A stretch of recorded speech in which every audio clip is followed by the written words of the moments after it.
All right, peace and blessings, assalamu alaikum, shalom. Welcome everybody. Welcome to the Doc and the Radical program. And we are live today. We're streaming live on Facebook and soon to be streaming live on YouTube once we get all of this worked out. All right, peace and blessings, Doc. Doc, you want to come on in and introduce yourself? Dr. James Thomas Jones III. I am a professor of African American Studies and Catherine Viola Jones's baby boy. Highest title I'll ever hold. Love doing this show with my brother. Glad to be here. All right, yes, sir. So today we're going to be talking about politics. We're going to talk about, because have you heard down in Mississippi in Jackson where they passed a law so far in the House of Representatives where they will have a white-only court system, white-only police. They're taking a section of Jackson, Mississippi, and carving that city up where the majority of whites live. They will redo the governance of that. So they will be appointed judges. They will be, their police force will be appointed and all this type thing. Have you heard of that yet, Doc? No, I haven't heard of that, but it reminds me of my hometown, Mansfield, Ohio, where we have these little townships and villages that are really close, but they're not a part of Mansfield. We have like Lexington, we have Ontario, they have their own school system, own police force, own everything. So it sounds almost like they are doing the reverse of annexing some areas.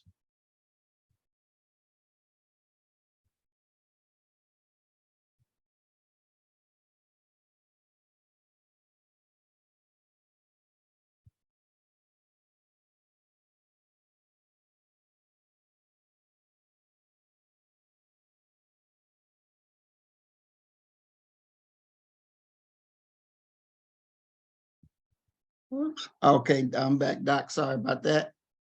All right, so we're going to go real quick and we're going to watch the little news clipping of it and come right back and discuss it. Okay, sounds good. Thank you. Hello.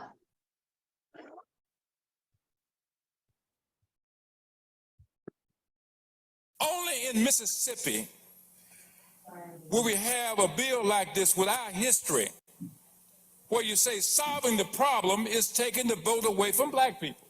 A white supermajority of the Mississippi House voted to create a separate court system and an expanded police force within the blackest city in America, Jackson. The author of House Bill 1020, Representative Trey Lamar, said the bill was designed to help make Jackson a safer place. Here's what's included in the bill. The white Chief Justice of the Mississippi Supreme Court would appoint 2 judges to oversee a new district within the city, one that includes all of Jackson's majority white neighborhoods, among other areas. The white state attorney general would appoint 4 prosecutors, a court clerk, and 4 public defenders for the new district. The white state public safety commissioner would oversee an expanded Capitol Police Force, run currently by a white chief. These appointments would occur in lieu of judges and prosecutors being elected by local residents. Only in Mississippi will we have a bill like. And I want to go back because this, here we have the mayor of Jackson, Mississippi, talking about it. So we are in the middle of Black History Month, and starting tonight and going forward on this show, we want to introduce you to some of the states of our disunion. States where Americans are struggling to exercise their right to vote, to make their way out of poverty, and to live free of government control of their wombs. We will cover the states facing the hardest struggles for democracy, the ones banning books and curtailing the right to choose and passing draconian anti-trans laws. But we'll also show you some of the states that are winning, where our democracy is working. But tonight we want to start with a state that unfortunately is still stuck in its white supremacist past, Mississippi, where a white supermajority in the heavily gerrymandered state house voted to create an entirely separate court system and expanded police force within the city of Jackson, the blackest city in America, that would be appointed completely by white state officials. That means that the voters of Jackson, which is 80% Black, do not get to elect the judges or prosecutors in this separate district, unlike what happens in every other part of the state. White officials currently hold all the statewide positions that would do the appointing, and no Black official has ever held any of these positions. In fact, the last time a Black Mississippian held statewide office was during Reconstruction. And the state, despite being 1/3 African-American, is gerrymandered to have exactly one Black congressman, Representative and January 6th Committee Chairman Benny Thompson. Meanwhile, the Republican who introduced this draconian bill says it's because of the high crime rates and backlog of court cases in the county that contains Jackson, which, did I mention, is the state capital. Jackson's mayor has called the plan colonialist and racist and said it reminds him of apartheid. And joining me now is the mayor of Jackson, Chokwe Antar Lumumba. And Mayor Lumumba, please explain how it can be possible that the capital of Mississippi, Jackson, Mississippi, is, I think, to your point, going to be governed on apartheid style.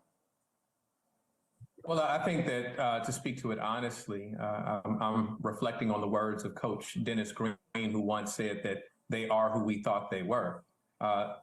As we've been calling out these clearly racist policies, that has been done much to the chagrin of state leadership, saying that we're giving Mississippi a black eye. And to be clear, it is not our words that give Mississippi a black eye. It is the actions that they're taking, actions that will not allow or disenfranchise voters in Jackson, Mississippi. This particular law is fraught with constitutional violations, equal protection. It is seeking to create a district which is the most densely white populated area in the city of Jackson. In addition to a police force or a militarized force that does not have direct accountability to the residents. Within the district that already exists, there have been numerous claims of issues of police misconduct that are not being challenged, that are not being followed up on. And so there's a multitude of concerns here.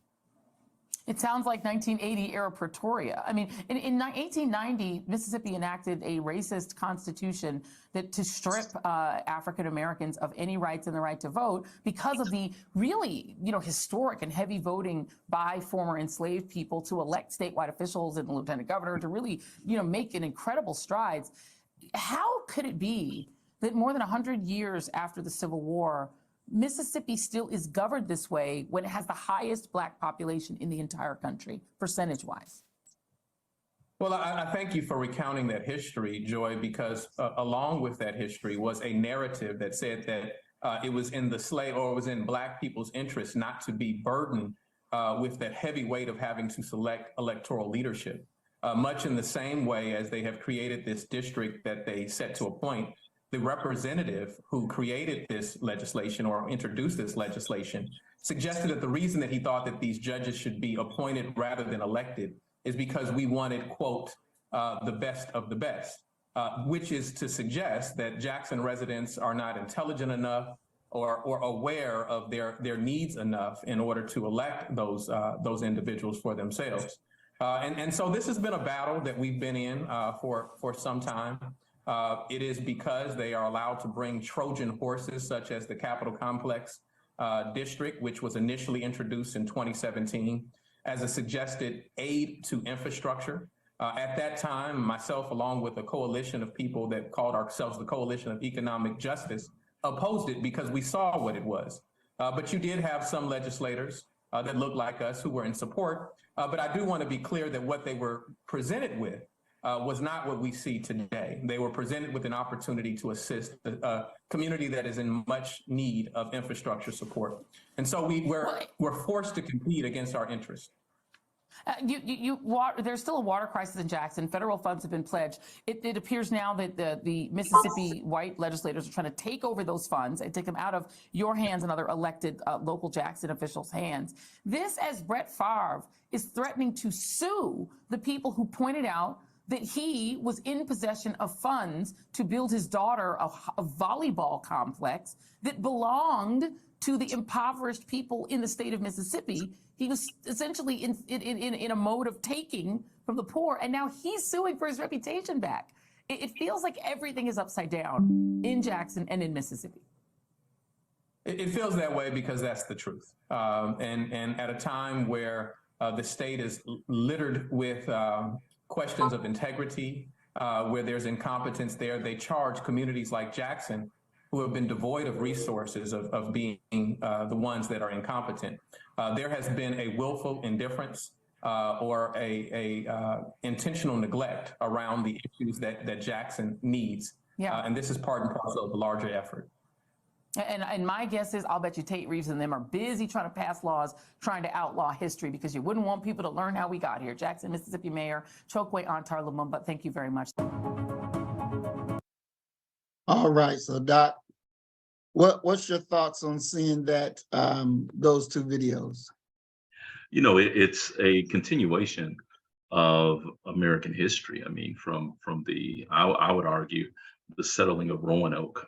Many people trace it to 1619, but it's always been a nation that is flexible and accommodating enough to change the rules when need be to protect white interest, to advance white interest. There's no other way to really look at those types of things. That here you have a state, you know, and right about now, it wouldn't be a stretch to argue that the best thing coming out of Mississippi right now is Big Crit. The fact of the matter is that this is you don't have to go into a time lapse. You don't have to jump through, some quantum leap type of situation to see what white power, white bigotry, and entrenched white political power and what it produces psychologically for those who hold it does to the mind. All you have to do is go to Mississippi, because it's still there, active. There is no just explanation for what it is that they have done and what they're going to continue to push forward and do. So, Doc, do you think that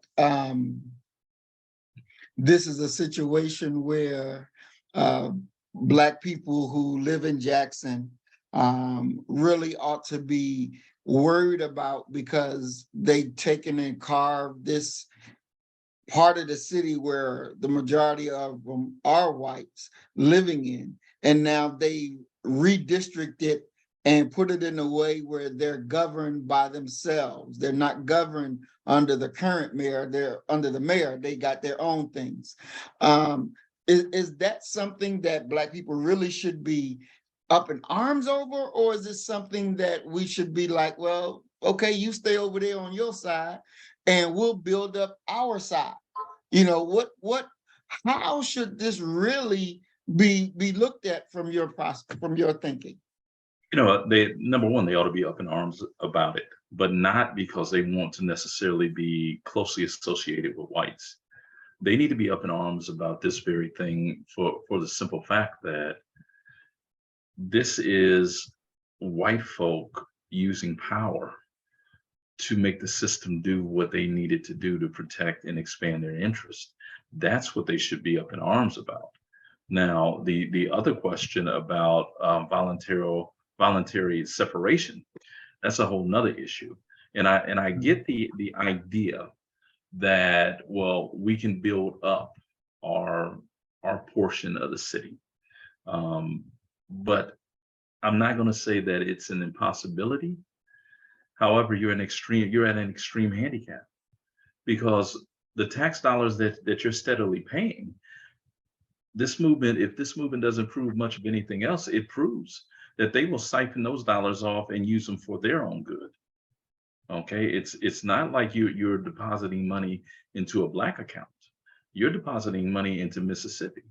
And in many ways, you helping to build Brett Favre's daughter's volleyball facility at that college that she's going to. So, the idea of us going forward and lifting ourselves up by our bootstraps, well, you can't even purchase boots because they didn't took the money, and they're going to build up their areas and what have you. I mean, let's be very clear about this. if it were not for Deion Sanders, we may not be aware of how bad the water system is in Jackson. Look at Jackson, look at Flint, look at these Black cities. They're paying taxes, but those tax dollars are being taken, harbored, and used by whites who care nothing about them, about their survival or what have you, for their own good. So, you know, I get the I get the idea and the spirit of a voluntary separation, and we go ahead and build up our community.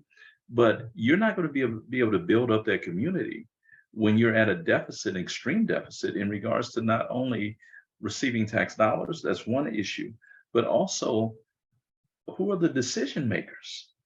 And as long as white folk are in power and they have this solidified political power, and they're not afraid to use it, and they're not only using it, they're not using it behind closed doors.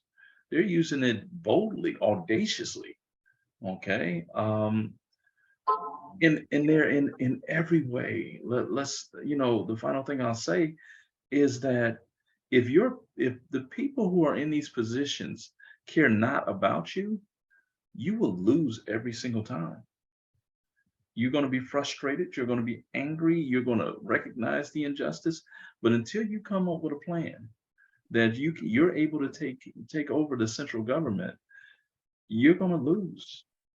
And what puts us in an even more of a big trick bag is who's determining the school curriculum. I guarantee you, it's the same people who have been in power in Mississippi since its founding. There's no doubt about that. So Doc, let me ask you this, because I did a video on this the other day, and I said the same thing that you just said, that, you know, we keep voting people in that don't have our interests at heart, then, you know, we're going to get what we always gotten. Is it the problem? Is it the failure of those that are Black that's elected in office? You know, even like the current mayor now, Chokwe's son.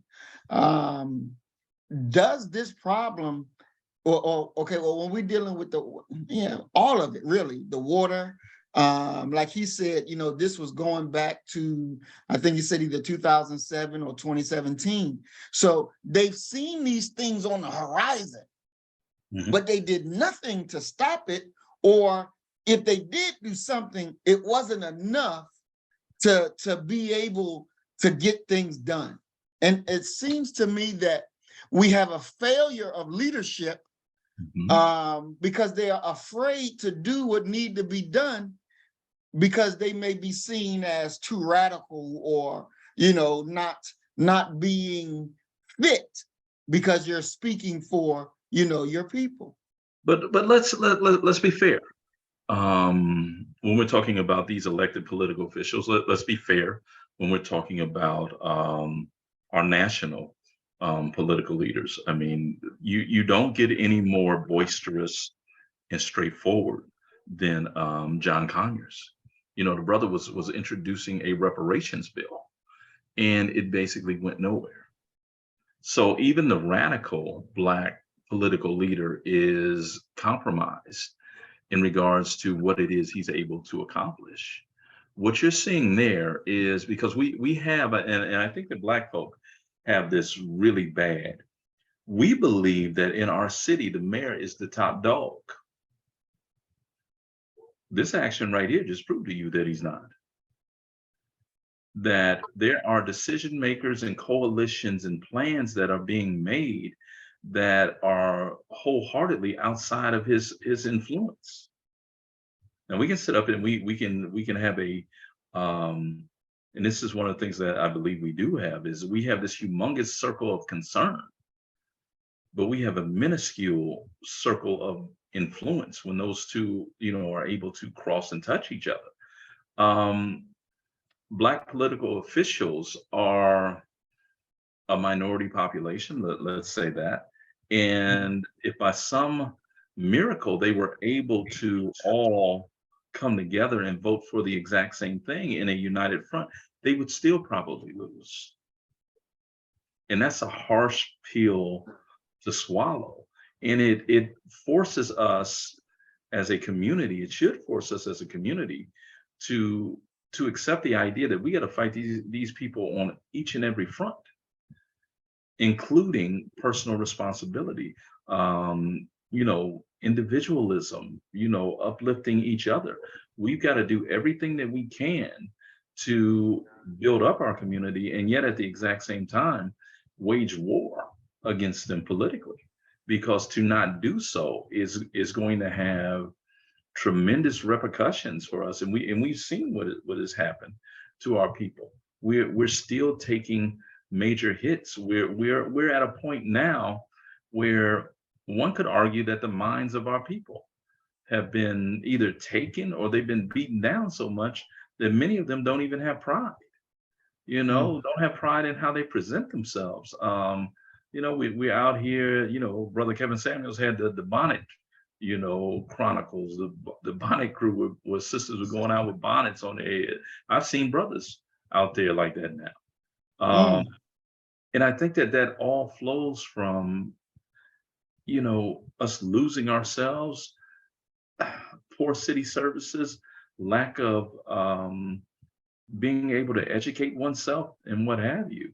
I think it all ties together. And when we single out Black political leaders and we basically say, well, if Sheila Jackson Lee had done so and so, they're one person and one vote. We go back to the election of Barack Hussein Obama. Black folk didn't elect Barack Hussein Obama. It was a multiracial coalition of individuals. And the truth of the matter is that, as Frederick Douglass put it, power concedes nothing without a demand. It never have and it never will. We're really not in a position to demand anything as a minority group who's not even solidified behind any agenda. And we can talk about why we're not solidified behind a particular agenda. So we have to go out and we have to form coalitions and appeal to the conscience and the goodwill, hope they're having a good day, of those who are the power brokers, because without their aid, you're in trouble. Well, Doc, we know that to try to appeal to people who don't have any morality, that's just not going to work. But Well, you made a. I don't know. I don't know if I agree with that. I don't know if I agree with that, because I think that the fact that they are self-centered and greedy, you got to figure out what it is that they want and explain to them how you're able to help them in getting what it is they want, and at the same time get your own. It's sort of the Trojan horse strategy that Booker Taliaferro Washington utilized when he was dealing with white folk. He was able to raise that money from places like Carnegie, Rockefeller, Ford. You walk Tuskegee's campus to this day, you see those names. This building was funded by, and they're white philanthropists. He was able to pull that off by convincing whites that all we really wanted to do was to go to school so we would learn how to work better for you. He was out. There's this legendary story about Booker T. Washington being out raising funds. And, you have to remember that if he's not talking to former plantation owners, because this is the 1890s, he's definitely talking to the sons of these former plantation owners. And Washington himself was born into slavery, hence the title of his book, Up From Slavery. However, this guy got tired, apparently, of Washington's pitch to get money. And he says, listen, I'm not going to sit up here all night and listen to him when Mamie knows how to spit in the pot to tell if it's hot. Washington responds to this man, and he says, the goal of education at Tuskegee, and we can extend it because Washington becomes so central to Black education. The goal of education of Black folk in the South is to teach Mamie not to spit in the pot because it's unsanitary. So in many ways, what he's saying is if you give us money, if you support us, we will be better workers for you. I don't know how you do that. It would be a case by case situation when you're dealing with people who are devoid of morality. But I think that there's a way to tap into their greed. If Black America was able to come together and have at their disposal, let's say 25 million votes, who wouldn't do business with you? Because in many ways, if you're not the swing vote, you got a very loud voice in regards to who's going to win at the national, state, and local levels. But Doc, just thinking about that, in that instance that you brought up about Washington, Booker T, and I can understand his logic for taking that approach for back then, but we're in a modern time, and so I would push back against that to say that if we still got to appeal to them and say, we'll be able to better serve you, by you doing this for us, we'll be better, we be better, your niggas, massa, if you do this for us, and so we can serve you better, massa. It's like, when do we grow out of that box that they love to see us in? And well, some of us have gotten comfortable being in. Yeah, well, that's just what I was going to say, that when you look at this whole thing of the nonprofit arena, who are they appealing to? Who are they answering to? They're appealing to and answering to to the Carnegie Foundation, to the Ford Foundation.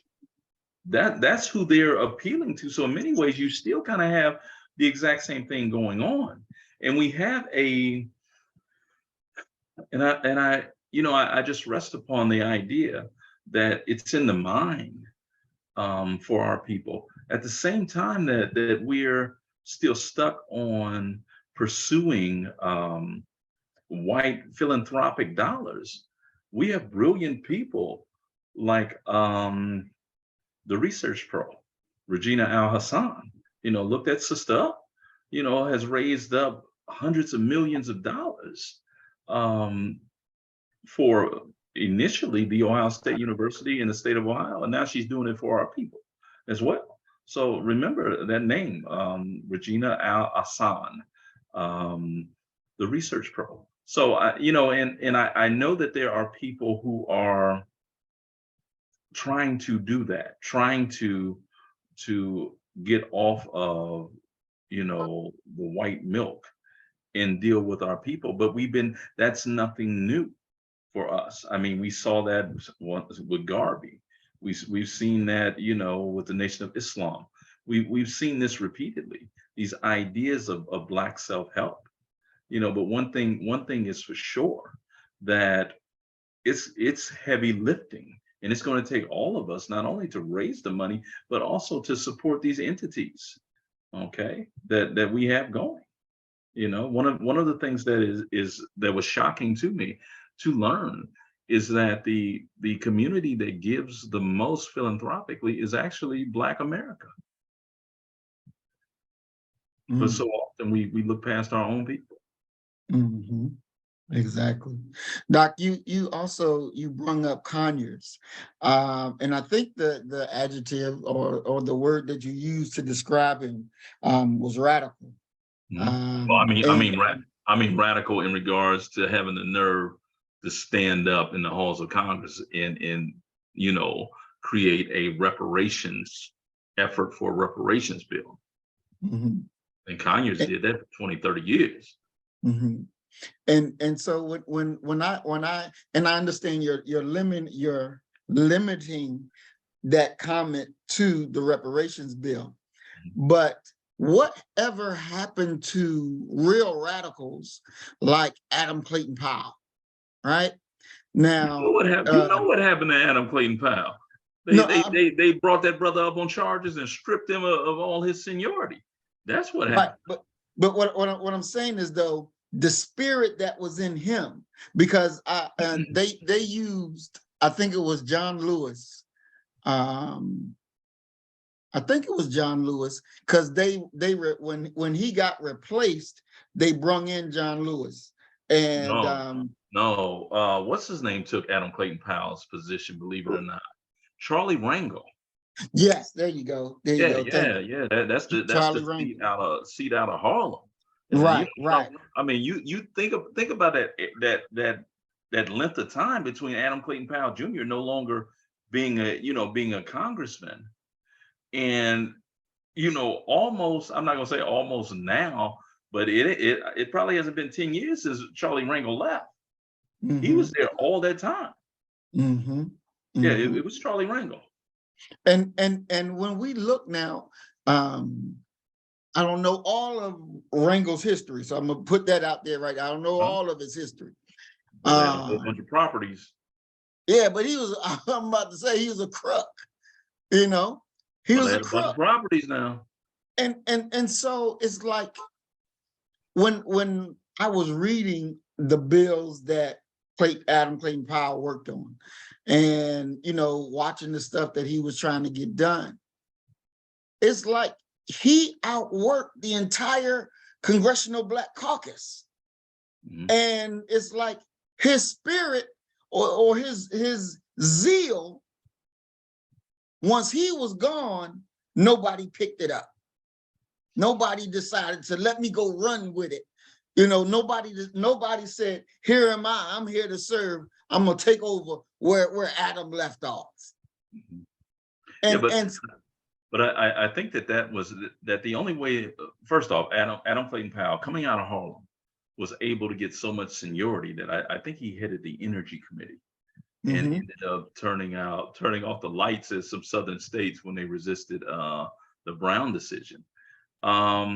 So you need seniority, number one. Adam Clayton Powell was able to have that. You need assurance. And by assurance, I mean the idea that regardless of what you do, you're going back. And Adam Clayton Powell had that, being, a Baptist minister, Abyssinian Baptist Church, right in Harlem. But I think he was, and I know we've talked about this just sort of off the air over years. It is a gift to have the heart of a revolutionary and the courage.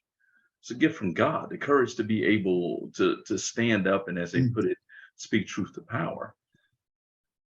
Everybody ain't got that.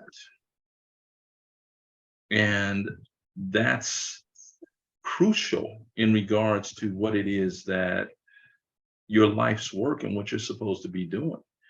Far too many get co-opted into the system and eventually learn the ropes and figure out that, although it's a painful thing for them to ever admit, but many of our elected officials are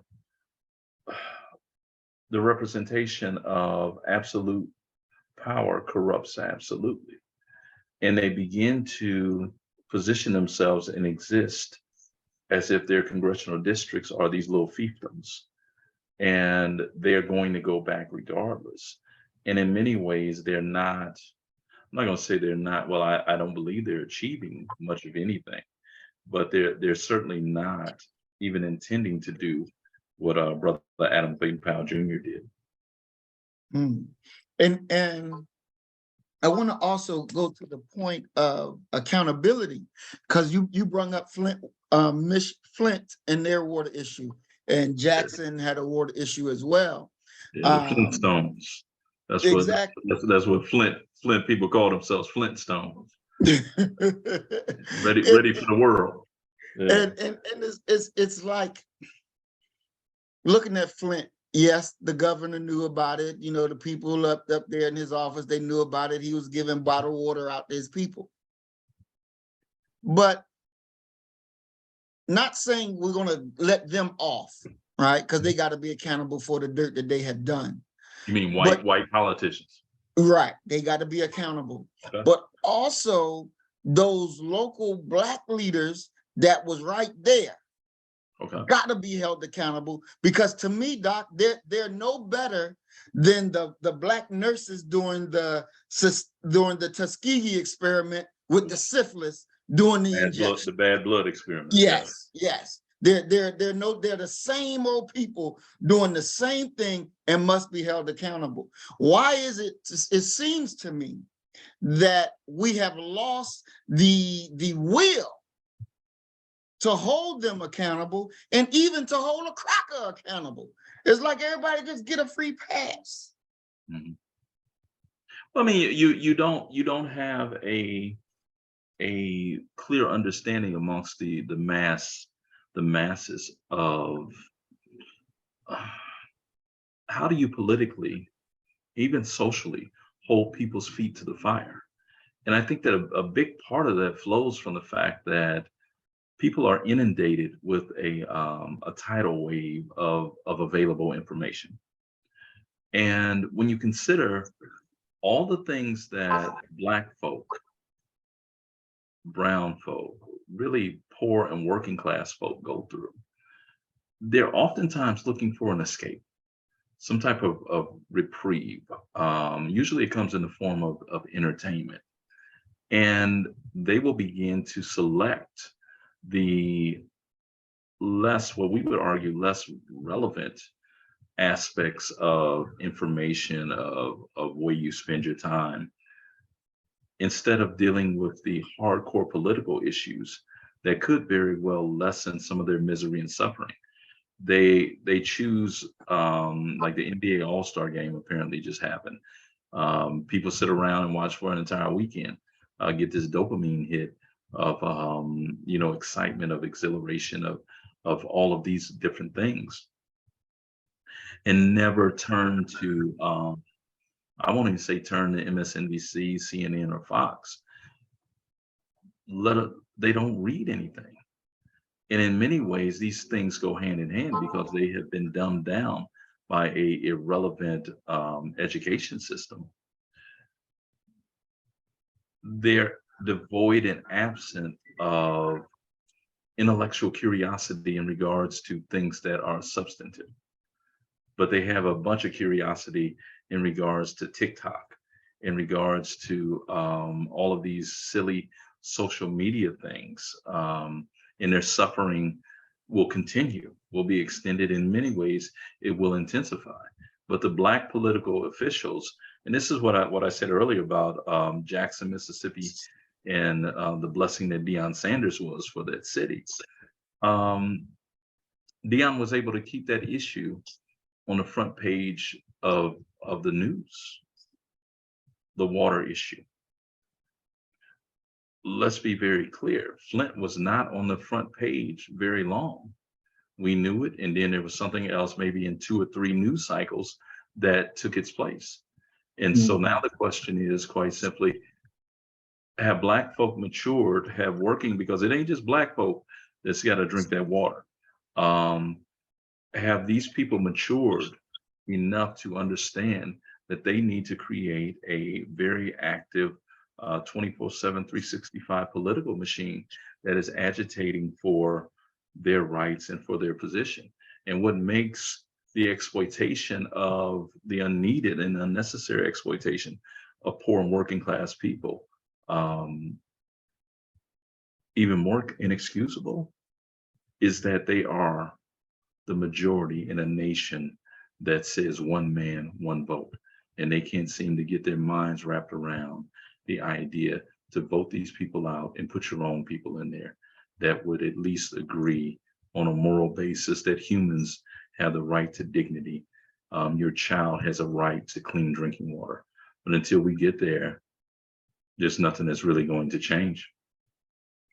Doc, I know when I was in school and we were learning about labor, and they talked about and showed us videos or movies where the people that were trying to unionize and shut the stuff down to get their union approved, and they would bring them in across the picket line to come work and do these people places, and a fight would break out.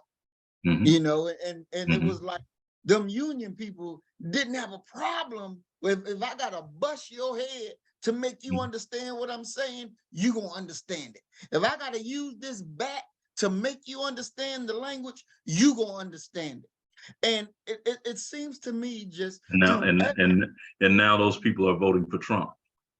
exactly. But the lesson is that through every stage of advancement, Mhm.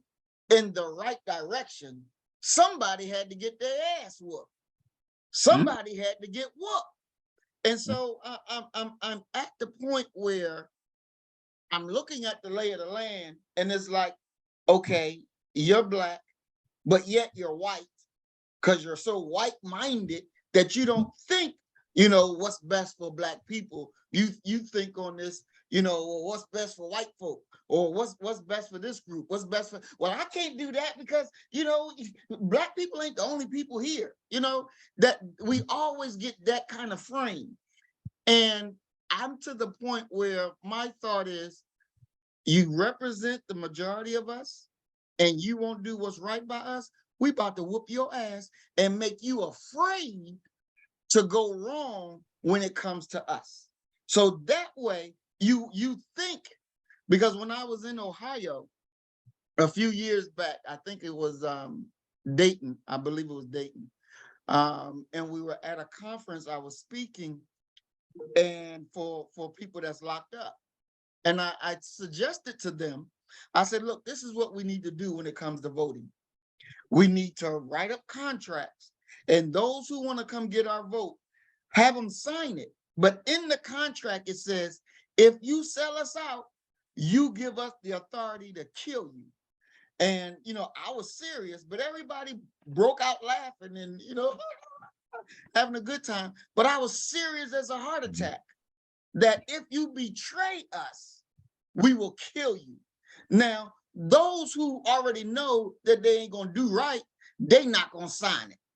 Mhm. So we ain't gotta waste time listening to them or voting for them, because they already know they're gonna sell us out.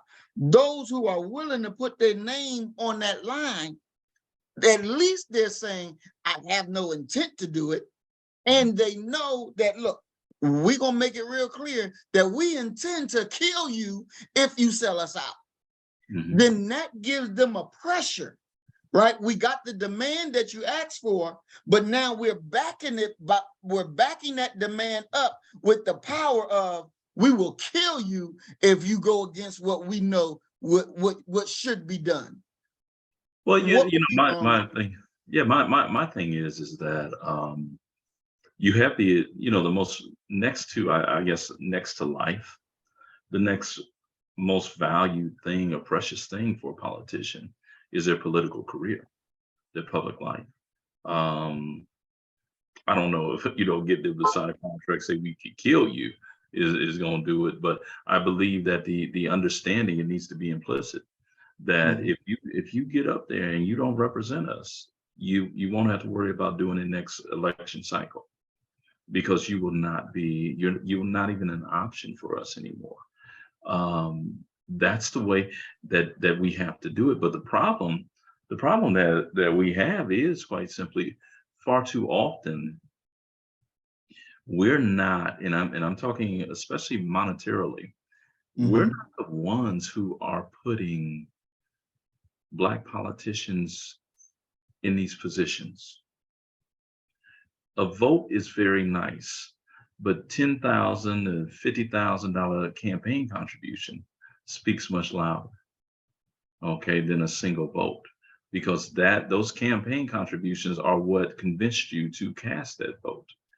And so I think that far too often we're seeing our politicians be bought and paid for by forces that we're unaware of. And like anyone else, like Dr. King said, I like anyone else would like to live a long life. Longevity has its place. They're playing a long game. And when you really look at our political leaders, I mean, we can go back and we spoke glowingly about Representative Conyers. Conyers was there for decades. Same thing with Adam Clayton Powell Jr. Same thing with Sheila Jackson Lee, Maxine Waters. You know, these are people who have been in these positions for decades, and they've developed what best could be termed small fiefdoms. And I believe that they are. I know Sheila Jackson Lee is accessible to Black people here in Houston and what have you.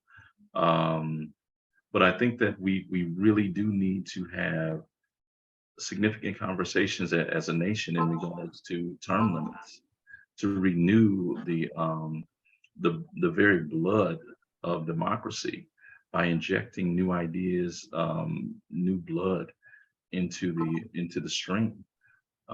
Without that, democracy is going to cease being very democratic over time. And I believe that that's what we have now, that we have a populace where the majority of people don't even see the worth or utility of going to get registered to vote, let alone getting registered and going that extra step in casting a ballot. But Doc, do you think that because they don't have the will to register and to cast the ballot, those are symptoms of generational betrayal from our elected officials, whether they be white or Black, who, you know, our people been going out there casting the vote. And, you know, now it becomes a money situation.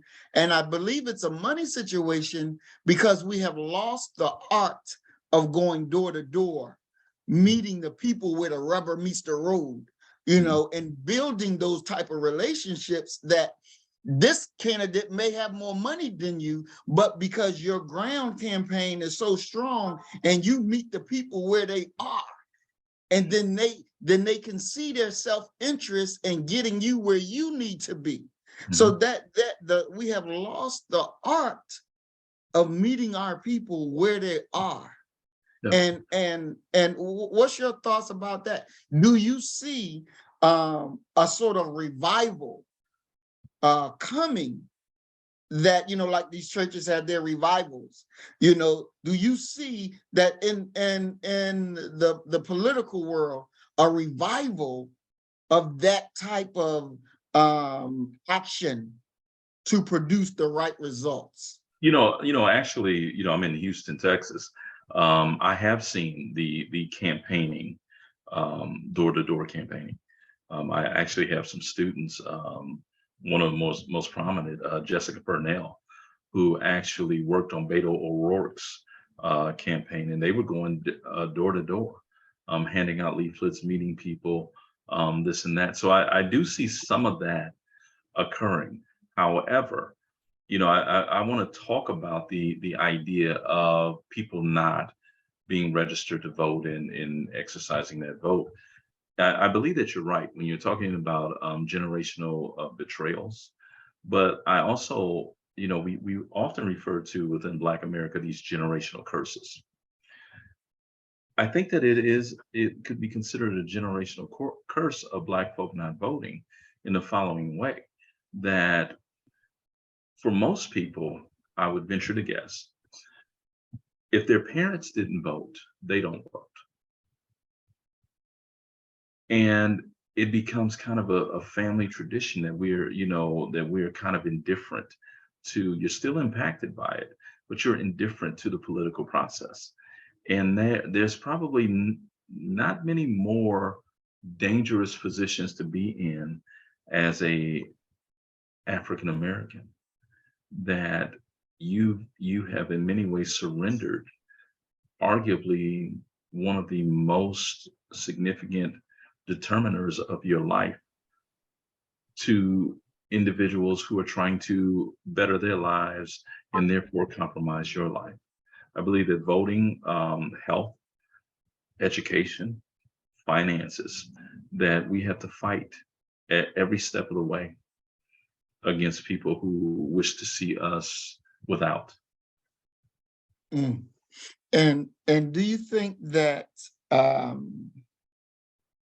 because you mentioned term limits, and Ted Cruz just introduced a bill for term limits. Oh, really? Senate. Yeah.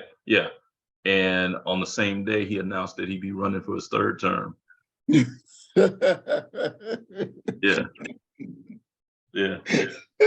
So even he ain't taking that serious. They're not going to willingly and voluntarily limit their career to 2 terms. Not happening. No, they're not going to do that.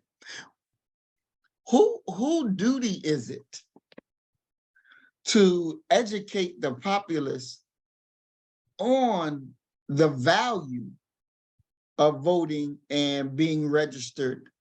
Who duty is it to really sell that idea to the public so that they can see that there is a self-interest? Because I think that a lot of our people look at it the wrong way. Mhm. Because your local city council and your local mayor, they have more authority or power in your life than the president. But yet, people will run and jump and make sure they, vote for the president. But on their local levels, they won't even waste their time to go out there and do it, where the local level is what really butters your bread more than the national. Who responsibility is it? Well, just speaking about Black folk, I'd like to just focus on us. That duty is really our entire community's duty. We need to develop better ways to show the linkage between electing, not just voting, but electing Black people to these positions and the direct benefit that results from it. And let's be honest, the majority of our people are capitalists.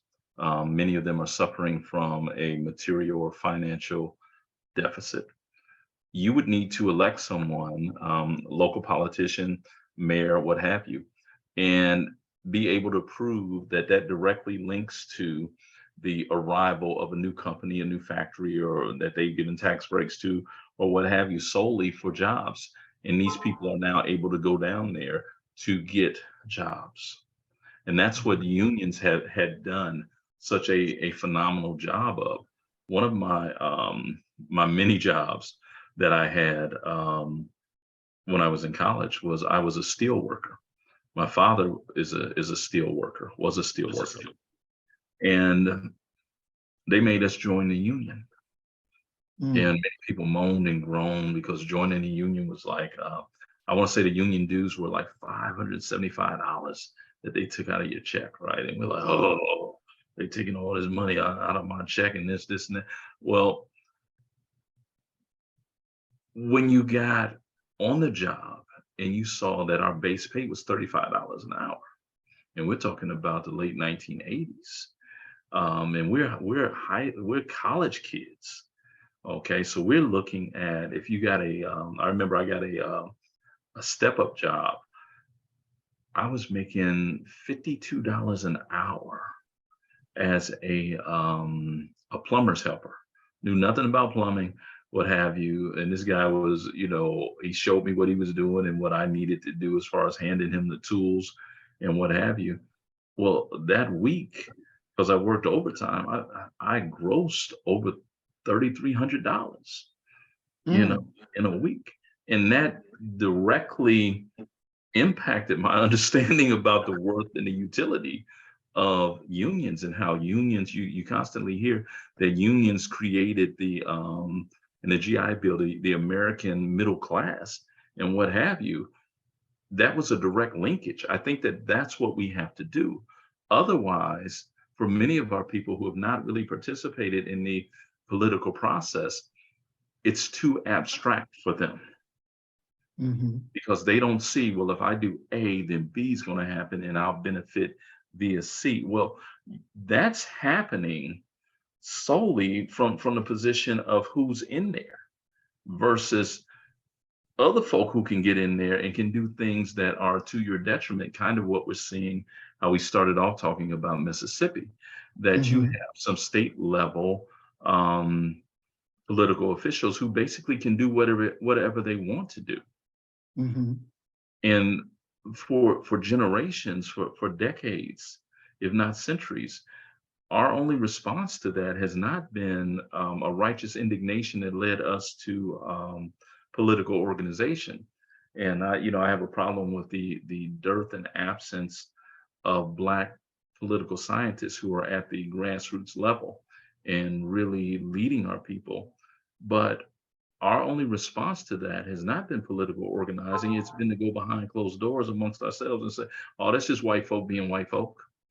Well, Mhm. that might be a very appropriate and succinct analysis of the situation, but it does nothing to counterbalance it, to make plans to make sure that this is the last time that white folk are going to be able to be white folk. Mm, mm, mm. Doc, we know we remember when the crackers was out there with their little tiki torches saying, Jews will not Virginia replace Tech, us. Virginia Right. Tech, yeah. And that was their frontal exposure, letting people know, look here, we're not going nowhere. You're not going to replace us. We're here. We're going to stay. We're going to do what we need to do. But behind the scenes, they were out organizing for a constitutional convention to change the Constitution. And they have a great majority of the states have already passed it, so that will enable them to do this. Now, you don't really see this on the news, but it's been happening, working its way through the system. Yes. And so my question before we get into the video of showing it, not to cut you off, that reminds me of something that I want to say Most Honorable Elijah Muhammad said once, where he says, we look as a people, we look like fools when we go out before the world and talk about what we're going to do before we have the ability to do it. It is almost as if they listen to that. And they play the long game. They lay the plans, and they're not standing up in front of a camera rhyming and phrase mongering and things like that. They just quite simply say, okay, we got you. We got you. Okay, we got you. And when they debut it, it's debuted. The time to fight back against it is over. And we see that at the local level with school boards and what have you, state level and the federal level. Exactly. And when we have people that's behind this thing who have the mind of not just Donald Trump, but what is this white woman, MTG or whatever her? Oh, Marjorie Taylor Greene. Yeah. Yeah. She called for a divorce of the on President's Day. She said we need a national divorce. Yeah. I mean, she look here. I fervently believe that there are people in Georgia who would elect a rock. Because Georgia they got some people that are, I mean, they almost, come on, Herschel made it to a runoff election. Exactly. Herschel. Exactly. Herschel. Exactly. Exactly. So what when you got minds like that trying to get together to redo the Constitution, in your estimation, what would that look like compared to the Constitution that is currently there? I have no idea. I have no idea, and I don't, I don't fill in gaps, because I believe that if you're filling in gaps with conjecture and what have you, if you're wrong on your third conjecture, and our people, we pontificate and we build these great metropolises of conspiracy theory and what have you. Well, the foundation is wrong. So my thing is, I would like to see what it is that these nitwits are trying to do.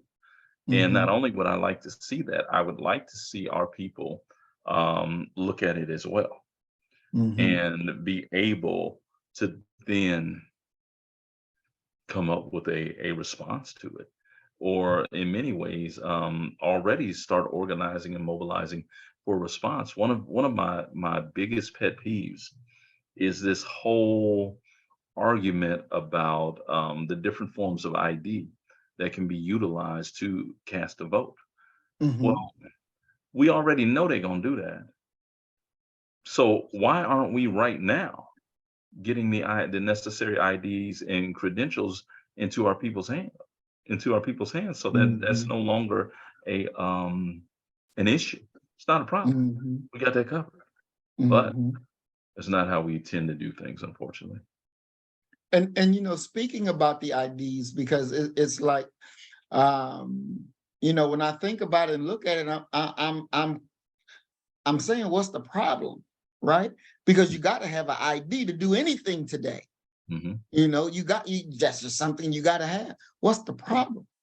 What's the real problem? And it's like you're wasting a lot of time going back and forth over a frivolous issue to me.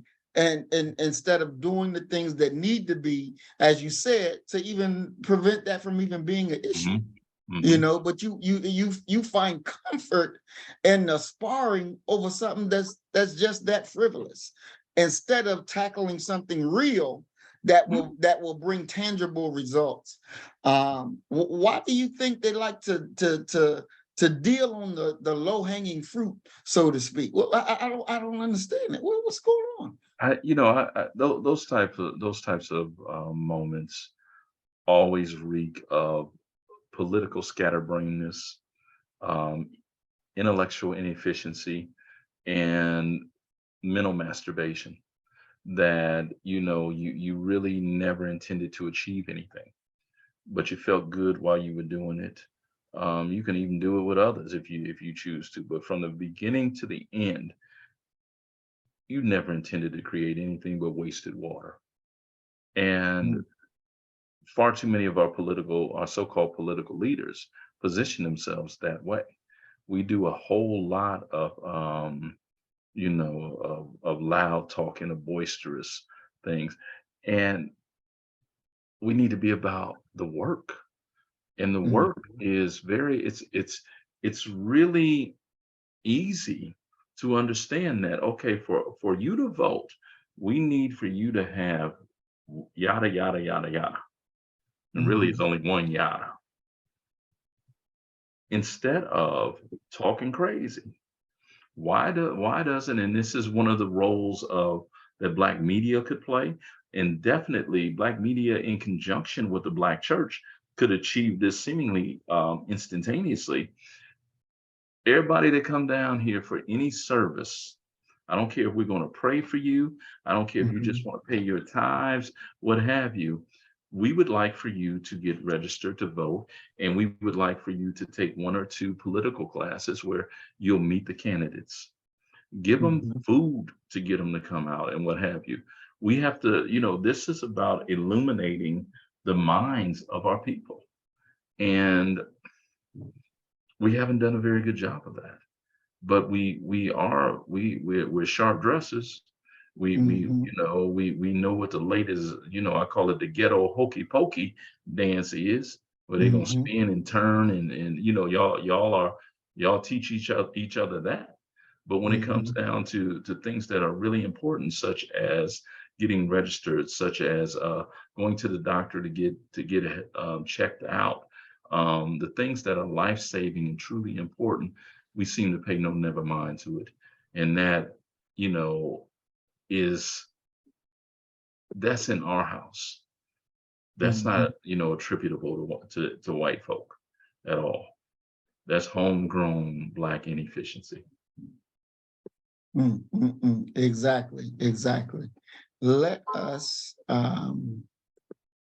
I'm gonna share screen and we're gonna check out the video and the website to this Constitutional Convention people.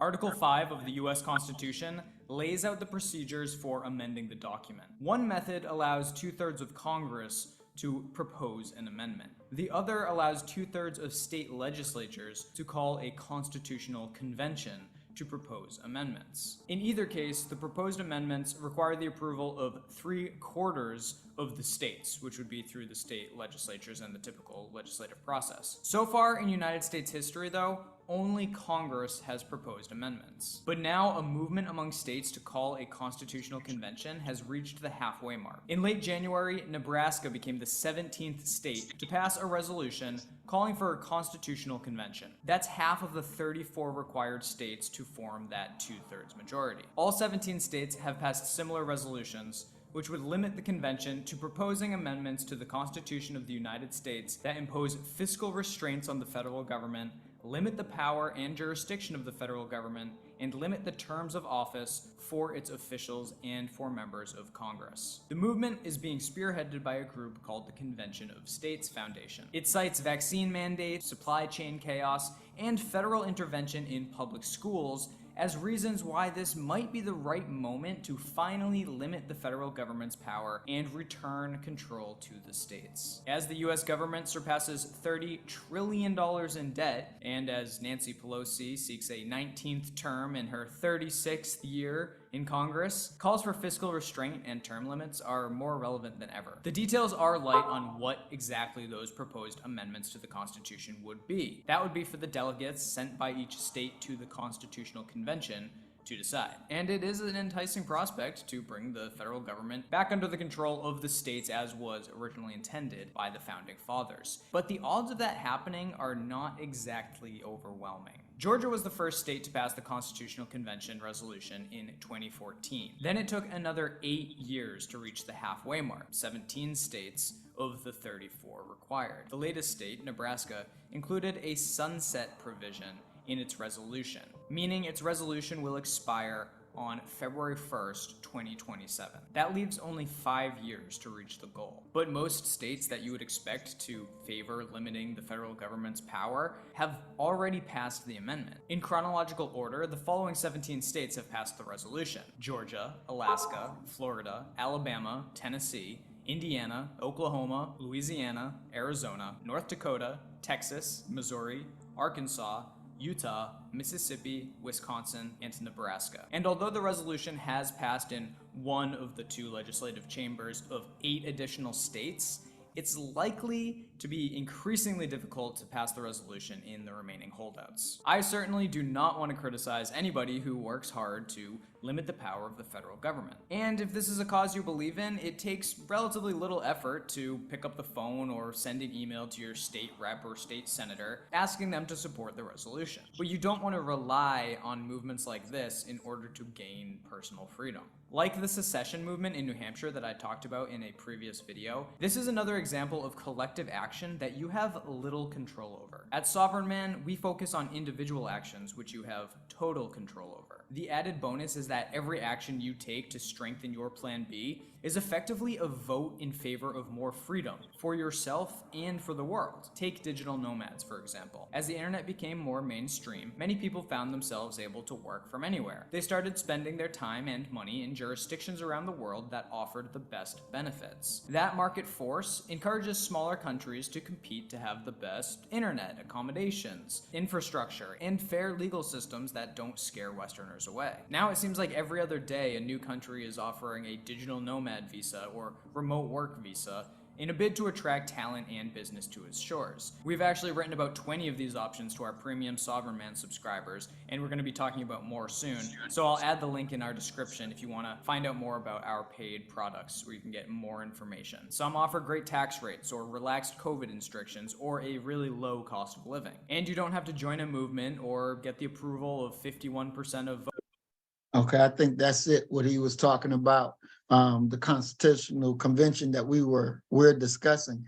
But I'm going to back it up a little bit just to look at this, the map of the states that have already passed it.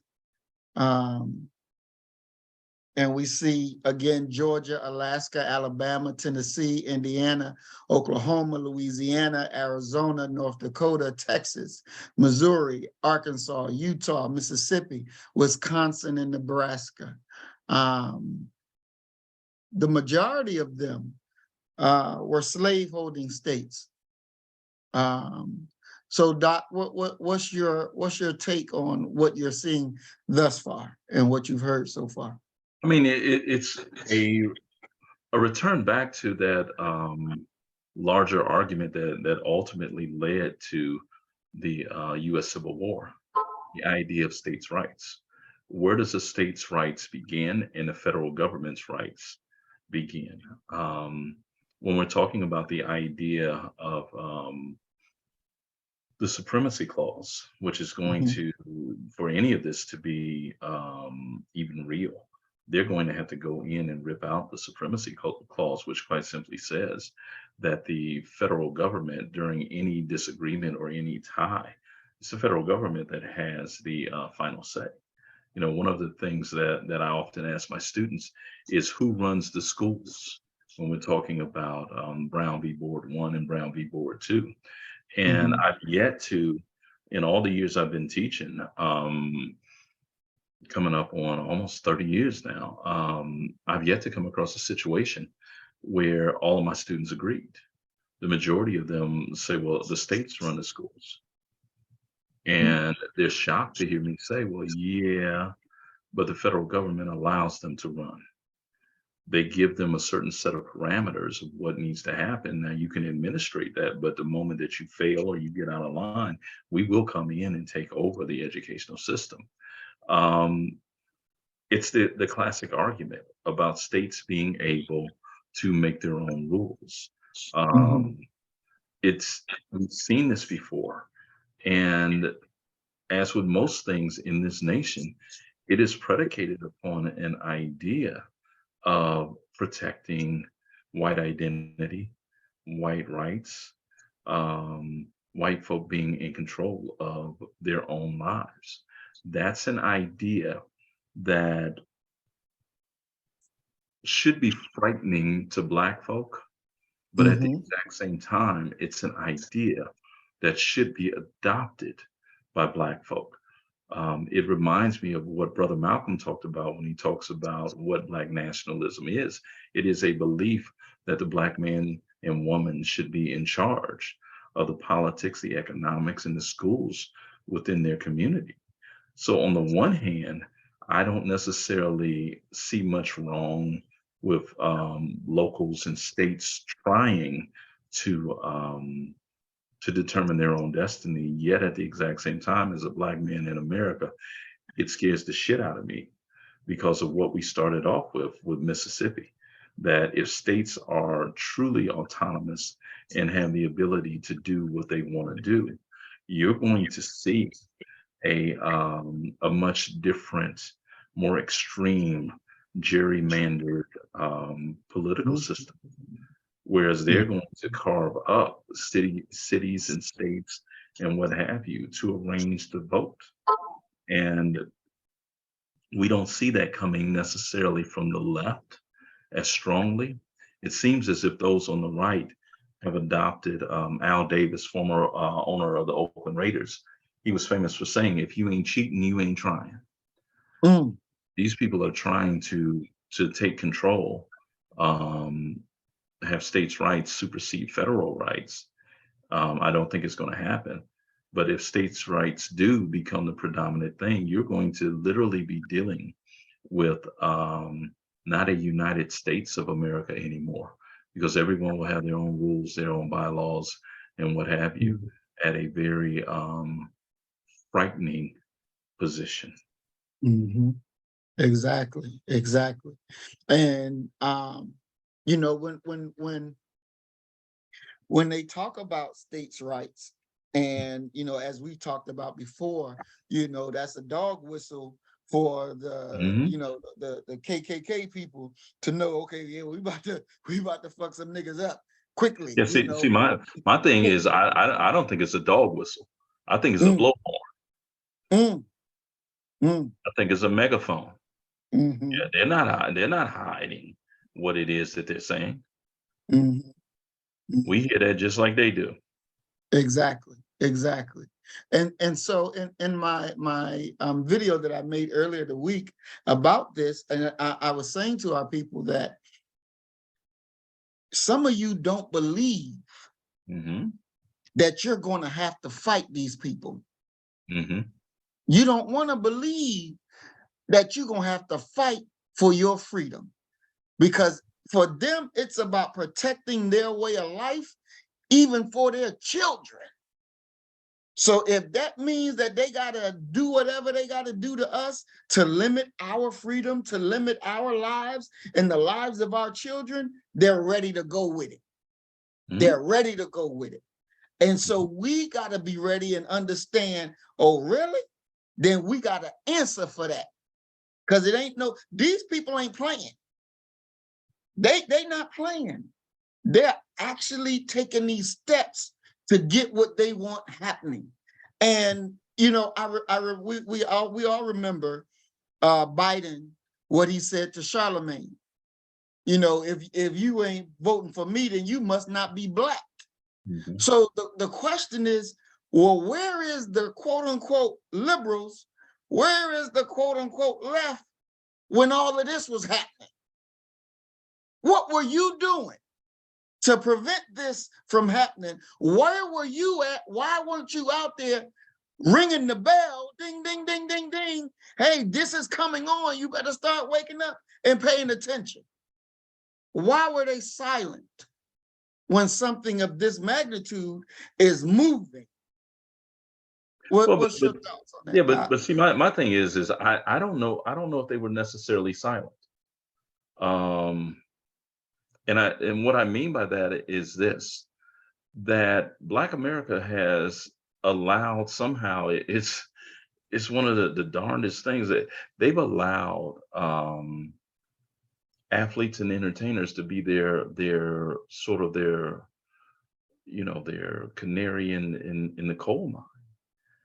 The idea that we got to wait for LeBron James to comment upon something, we got to wait for Dwayne Wade to say something. We're waiting on all of these super duper well-known people with these large social media platforms. Where is the black press? Where's the black press in blowing the whistle and letting us know about that? And the truth of the matter is that the black press, in regards to political issues, serious issues, very few of them, almost only a handful of them that are making it, whose voice is reaching nationally. So, even if, and this is one of the frightening things about where we are right now as a people and as a community, that even if the bell was rung that hey, this is what's going on now, y'all need to pay attention to that. I don't see the masses of black folk being already connected into a political system, an independent black political system that would allow them to be able to do anything. All you just received is more information that, on the one hand, you don't really understand, and on the other hand, you're powerless to do anything about it. You don't even know who to join up with to help with that.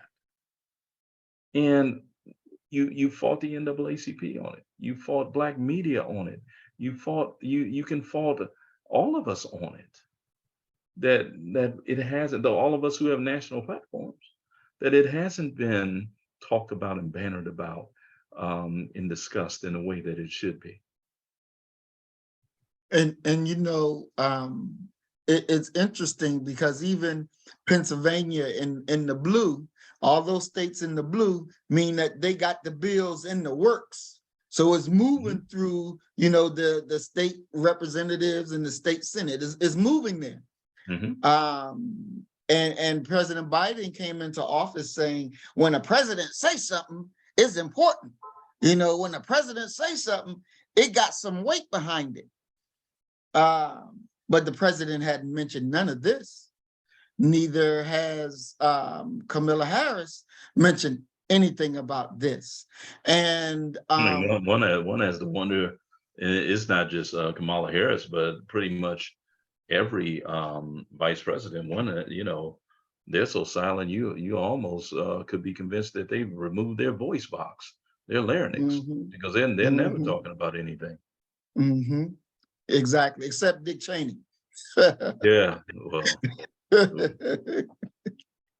Um, you know, when I first saw this, Doc, and I'm looking at it, and I'm like, man, we're going to be swallowed up. That was my first thing that came to my mind, because we're not organized, like as you said, in our separate own Black political force. We just don't have it. And so I know we've been doing this with the Black First Political Party, getting to our people. And I was at a political meeting up in Pennsylvania last winter, and a white guy was there, a few of them, and I was giving my spiel on Black First and why we need our own political party and what we could do with it. And at the end of the meeting, he came over to me to talk to me, because he's like, hey, I follow you on YouTube. I've been following you for years. And I like everything that you're saying. You don't cut no corners. You call us what you call us, and it is what it is. He said, I appreciate you for being honest about who you are and what you believe. I can respect that. He said, but this is the interesting thing. You got other Black people who, claim to be Black power, or what he used, Black resistance, but they're really not, and they'll attack you, and you'll be so busy fighting with them that when we come, you won't be even strong enough to fight us, and we'll take all of you out. mm-hmm. And this is what he said to me: we'll take all of you out. He says, you are at war, and I respect that. But the funny thing is, before we even get to you, your own people will have weakened you, so you won't even be no harm to us. Mm-hmm. But he said, out of my respect for you, I'm telling you, you saying the right thing, you on the right road, but it's unfortunate because I don't believe your people gonna follow you. And I looked at that cracker, and he wanted to be my friend. You ain't, no, we not gonna be friends. We not gonna be buddies where you can call me up and blah, blah, blah. No, you said what you said, and I thought maybe he wanted a little pat on the back because he's telling me what I already know. But what do you think that can be done to inject the urgency that's needed into our people to understand the time and what must be done? What's your thoughts, Doc? I don't know, and that's the God's honest truth. I don't know, because as bad as things have been, as bad as things are, and we still don't love each other. We don't love or respect each other on a mass scale, to the point where we're able to, in every way, stand down in silence, even silence the negative thoughts that we get of each other naturally when we're talking to each other and dealing with each other. I don't know. I don't know how far. I don't. The scary thing is that you want to say we haven't hit rock bottom. Well, if we haven't hit rock bottom, that's scary. If more things have to happen for us to come together, that's scary. And so much of it for me boils down to, as an educator, I always go towards what is your intellectual diet? We talk about a weight loss diet, but what's your intellectual diet? And if your intellectual diet is overloaded with reality TV, is deficient in African American history studies, whatever you want to talk about it. If you don't know who Ralph Ellison is, if you don't recognize the name Asada Shakur, you don't know who Geronimo Jajaga is, you don't know who John Punch is, well, I would argue that you're not really Black. You're definitely not Black-minded. You're what I would term a inconsequential Negro, which I guess is one step better than being a Negropean, someone who has been inundated with so much white literature, so much white history, that in every way they've developed the same disdain and hatred of Black folk that the people who taught them had. So if you're not, what would it take for us to come together? I don't know, because we've had prophet after prophet who has arrived with pretty much the same message, and yet we still have not followed them. And I truly believe that a part of it, as scripture says, as a man thinketh, so is he. We got to totally detoxify our minds and our spirits of everything, and then rebuild ourselves and change our perception of things. I was thinking about this. Because one of my students had asked me what was my favorite. She was talking to me about hip hop, and she says, "What is your favorite Tupac song?" And I said, "Wow, that's like asking somebody what their favorite child is." And I settled on Changes. That's my favorite Pac song. And if you listen to it, he's imploring us that you gotta treat each other better. We gotta change how we eat, how we live, how we think.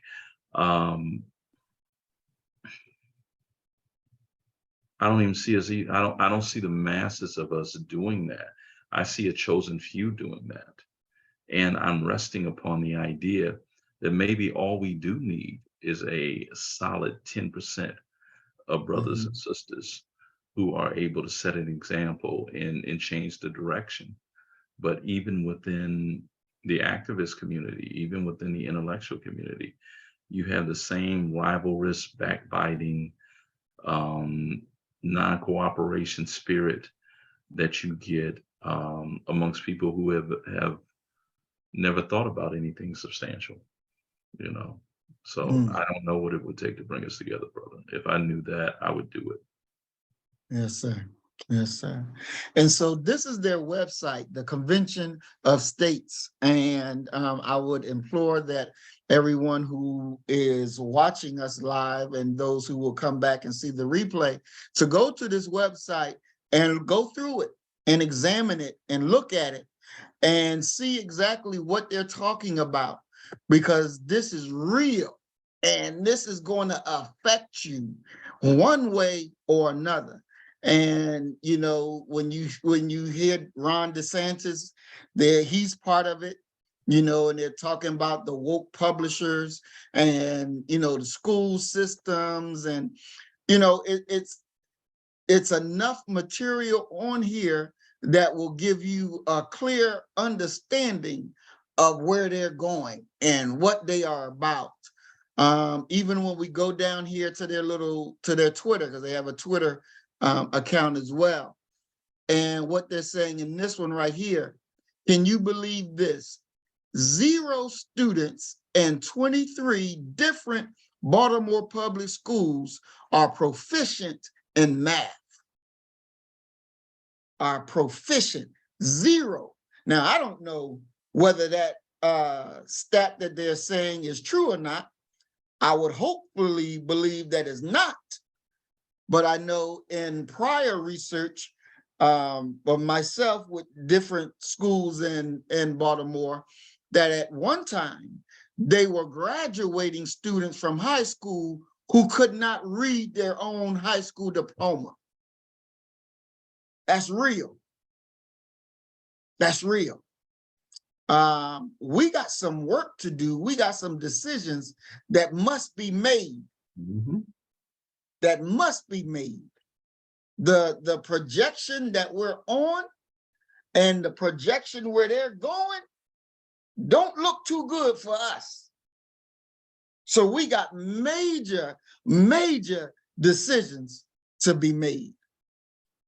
Now, what we're going to do, because I want us to spend a whole program, Doc, of going over this website and, you know, breaking it down so that our people can understand exactly, you know, this is real life that will affect you one way or another. And to be able to give our people some suggestions on what you need to be doing right now to try to get yourself ready for the impact, to try to get yourself ready for what needs to be done. Because even with President Biden, and I wanted to get your thinking on this too, Doc, because he said at the G8 or wherever they were, talking about the coming food shortages that he said will even come to America. And we know that when it comes to being starving, because you ain't got enough food, that means desperation. Desperation equal chaos. Chaos equal violence, and murder is coming. So I want us to be able, you know, what's your thought on that? And what should the people be doing now?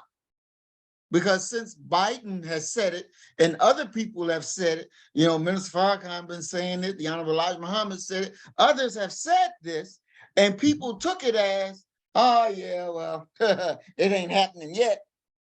But even during the quote unquote pandemic, and you go to the grocery store and you don't see the normal food that you should see, that you used to seeing. What's your words to the people about that, Doc? You know, it reminds me, listening to you talk about that, it reminds me of a Malcolm quote that I'm going to hopefully get correct. Malcolm said that the future belongs to those who prepare for it today. I think that there may be no greater long-term, long-range indicator of us having lost our way than the fact that we are concerned about a food shortage. Black folk have historically always grown food. We had to grow food. We knew how to grow food. Now, have those skills entered the grave with our ancestors, with our grandparents when they left? We shouldn't be in this situation. We need to totally reevaluate where our priorities are, because quite simply, what would you rather have? A designer purse or a couple acres of land where you could grow your own food and sustain you and your loved ones? Hey, we're you know, the thing is that many of the problems that are facing Black America are akin to a Rubik's Cube. There's so many of them. Where do you start? How do you address this? What needs to happen? What should be the number one priority? What should be the next one? We have a whole litany of issues, and oftentimes people ask me, so what should we do? Something concrete, something that is in your wheelhouse. And until we get that understanding that we need help on every front, and whatever contribution that you can make is going to be a welcome contribution, I think that we'll continue to be stuck, and we'll continue to look around and refuse, you know, ignore the advice of Dr. John Henry Clark. He says, you have no friends. No one's coming to help you. That should be the mantra impacting Black America from this moment going forward. And really, it should have been the mantra at the turn of the 20th century. Ain't nobody coming to help you. So you better help yourself. Mhm. Exactly. Beautiful, Doc. Beautiful. That is that is absolutely correct. Absolutely correct. It is we are at our time now. I do want to thank those people who are watching us live on Facebook. Smiley Griffin, my cousin, thanks cuz for watching. Thomas Jihad, Sister Regina Al Hassan, Brother Daniel E. Muhammad. Research pro. I want to thank you all for watching us live on Facebook, YouTube. I know I had said on the video the other day that we were going to be on the YouTube channel live with this topic, and I know y'all were waiting for it, but we got issues, so I got to get another way to get onto the YouTube with Doc in this subject. Hopefully, I can have everything squared away by next Wednesday. And we'll be live on the YouTube. If we're not live on the YouTube, then y'all will be able to join us on the Facebook page. Just go to Maurice Muhammad Facebook page and we'll be live right there. Doc, your closing comments? Glad to be here, man. Glad to be building, glad to be able to have these types of conversations with you, with the family, walking down this road, trying to make it more better. Definitely. Thank you, Doc. And for my closing comments, I have to look into that tweet that they said about there are 0 students in 23 different Baltimore public schools are proficient in math. I have to look into that, and I'm hoping that that's a lie. And parents, if you think that it is the teacher's sole responsibility to teach your child, you're sadly mistaken. Because it's your responsibility to make sure that your child is properly educated. There should be no way that in 23 different districts that no child is proficient in math. That should never be.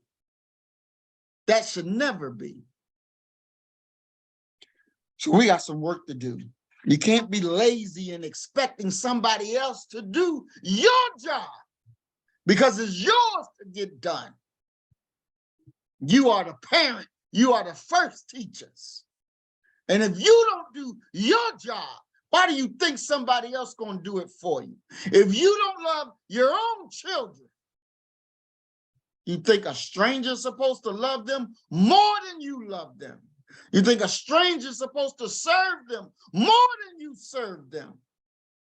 We gotta wake up to the reality of the time and what must be done. And as Doc quoted, no one is coming to help you. There is no Superman in the sky that's coming down to save you. You don't save yourself, there will be no saving. As we always say, you kill the nigga in you, I'm gonna kill the nigga in me, and our God will reign supreme. We are Black first, today, tomorrow, and forever. Love you, family. Peace and blessings. Assalamu alaikum. Shalom. Peace. Peace.